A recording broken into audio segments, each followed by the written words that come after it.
Olá, queridos alunos, sejam bem-vindos a mais uma aula de História do 8º ano. Eu sou a professora Bárbara Lisboa, estou loira, estou vestindo uma blusa vinho estampado, sou alta e o tema da nossa aula de hoje é Diversidade na América Portuguesa.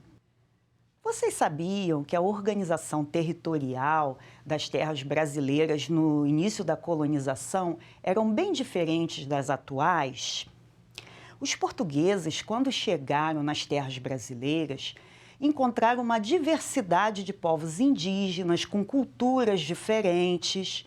Mas não foram só os portugueses que se interessaram pelos recursos naturais das terras indígenas. Outros povos europeus, como os franceses, também procuraram se preocupar em explorar essas riquezas, como o caso do pau-brasil. Então, nós nos perguntamos, como será que foi esse processo de colonização portuguesa? Como será também que foi feita a administração colonial? Como foi o processo de colonização e como essa colônia foi administrada? E como se procederam as relações sociais entre portugueses, povos indígenas, mestiços e africanos que vieram para o Brasil e que foram escravizados? Sendo um desdobramento da expansão marítima europeia, a colonização possuía as mesmas motivações comerciais, mercantis e ainda religiosas.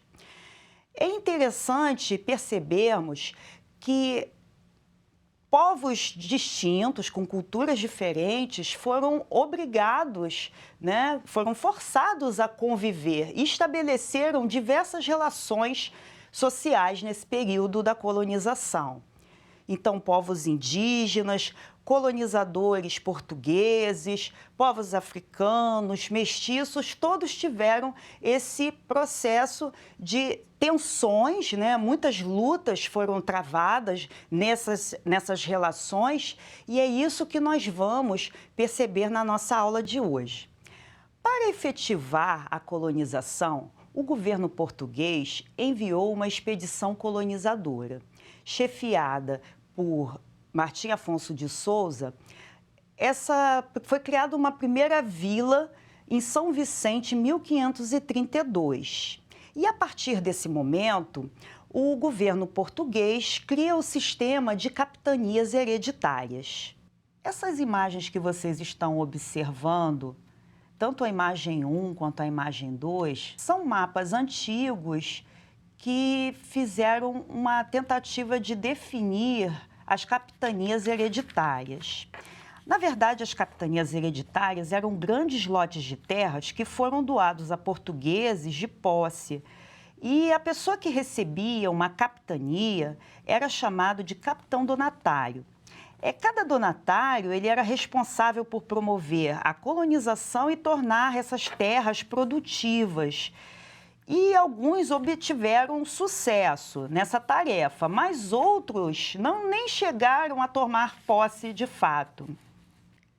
As capitanias que mais prosperaram foram as de Pernambuco e São Vicente. Nelas foram cultivadas grandes lavouras de cana-de-açúcar, importante na produção do açúcar, produto muito valorizado na Europa. Mas como tiveram muitas dificuldades nessas capitanias, o governo português resolveu centralizar esse poder e criou o chamado governo geral. O primeiro governador-geral a chegar no Brasil foi Tomé de Souza e junto com ele vieram funcionários portugueses também para ocupar cargos nesse governo. Cargos como ouvidor-mor, que tinha a função de colaborar na questão da justiça, provedor-mor, que tinha a função de fiscalizar as capitanias e cobrar também os impostos, e ainda de capitão-mor, responsável por toda a defesa do território. Com o avanço da colonização, Criaram-se também as chamadas câmaras municipais, compostas por vereadores escolhidos entre os chamados homens bons. Esses homens bons eram grandes proprietários de terras que possuíam muito prestígio e, além de tudo, eram descendentes de portugueses. Esses vereadores eram responsáveis em cobrar alguns impostos, pagar alguns trabalhadores assalariados, ainda fazer obras públicas e serviços de conservação, limpeza e arborização dessas cidades. Desde o início da colonização, os portugueses escravizaram muitos indígenas. Essas relações foram muito tensas. E também nesse processo de vinda do governo geral, os jesuítas também vieram para o território brasileiro. Esses jesuítas, impondo seus valores cristãos, de certa forma também impunham a cultura europeia e difundiam essas ideias dos colonizadores portugueses. Esses jesuítas criaram as chamadas missões, que eram aldeamentos para catequizar os índios. Vamos ver o slide?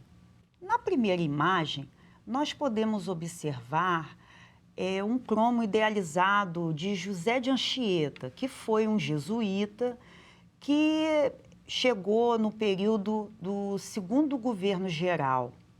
Nessa imagem, é possível observar essa visão idealizada do jesuíta José de Anchieta como um representante da superioridade da fé cristã em relação aos valores culturais desses povos indígenas. Na segunda imagem, nós temos uma representação de um aldeamento das missões jesuítas. Nas missões, os indígenas aprendiam a língua e o costume dos portugueses, além de realizarem também vários trabalhos agrícolas e artesanais. A catequização dos indígenas, no entanto, acabou modificando seu modo de vida e desorganizando suas sociedades.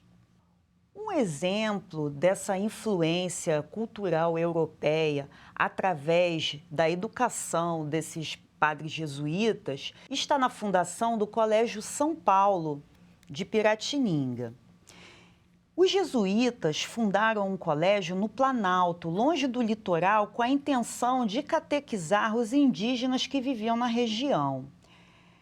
A ocupação e o povoamento dessa região do interior também ajudaram na defesa e na posse do território para Portugal.